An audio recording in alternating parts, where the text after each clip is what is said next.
So these would be some 5 principles that I find these days. I'm reflecting deeper on this. Welcome everything, assume nothing, reveal your experience, own your experience, honor self and honor other. This would be a good starting point for deepening our relationship capacities.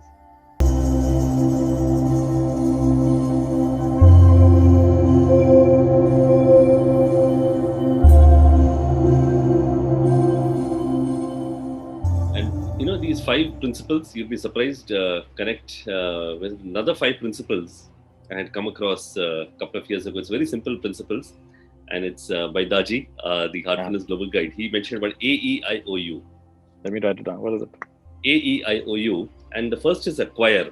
So it's in the context of acquiring spiritual conditions, but you can actually connect it to any particular. It could be relationships or it could be conditions or whatever. So the first is acquire, which means we acquire conditions or we acquire relationships or we acquire a mindset. The next is Enliven. Enliven is to bring life to.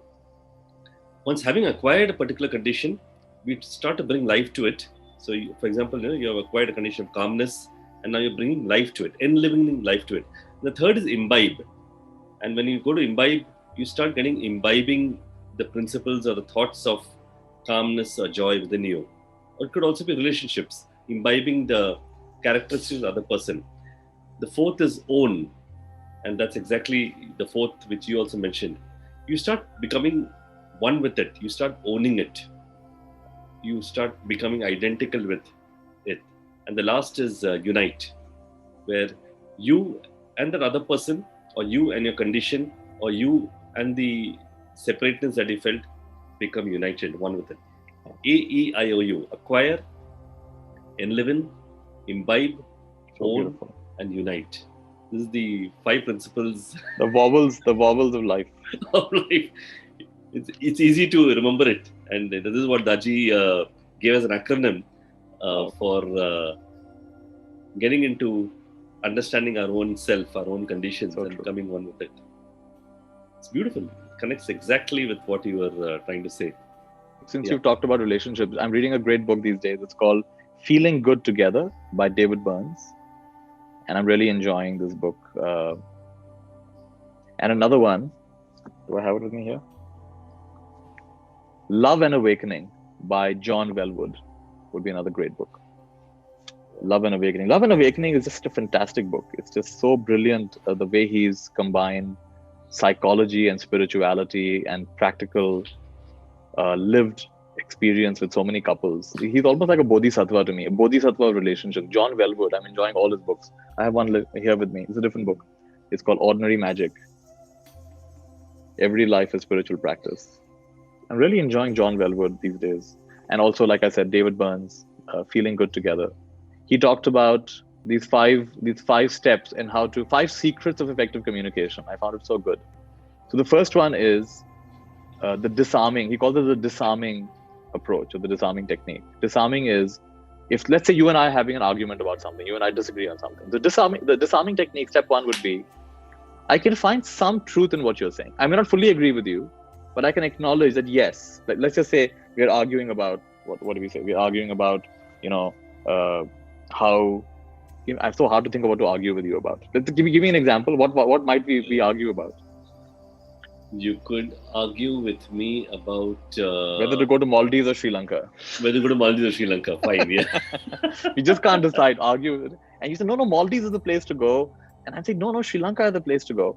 And then okay, I say okay, for a moment, let me disarm myself. So okay, so disarming, yeah, Maldives, because we've been there before together, and we kind of know what we're getting into. Also, the visa conditions seem to be better. So I can see the point you're making. We should go to Maldives. I can see how you think we should go to Maldives. Step one would be to find some grain of truth. Even if you don't fully agree with the person, there's always some truth over there. So the first secret of effective communication is to find the grain of truth in what the other person is saying and to voice it. This disarms it. At least you're beginning to see my point. That's the first one. Second one is reflective listening. So I empathize and I share at the level of thinking and feeling your journey.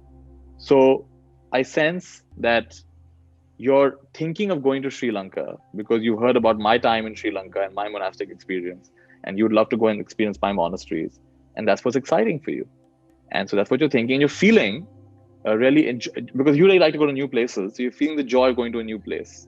Whatever it is, I'm just making it up as I go along. I think I'm mixing up the analogies here because you want to go to Mauritius or Maldives. But the point I'm trying to make is you reflect back what the person is thinking and feeling. That would be step 2. You try to tell them, is this what you're thinking? And is this what you're feeling? And you check back with them over there. And the third one is inquire. So now you ask gentle probing questions to learn more about how the other person is thinking and feeling. So disarm, empathy, and inquire. Have I understood you fully? Is there something else you'd like to say? So the first 3 steps are listening steps. Because I listen to what you're saying, I disarm you. I empathize with what you just said, thinking and feeling. And I inquire deeper, gentle probing questions. The next 2 steps are self-expression, where instead of saying, you are, I say, I feel. You see, this is own your experience. So use I feel statements. Instead of saying, you're wrong, and you're making me feel furious, you can say, I feel upset. I feel sad.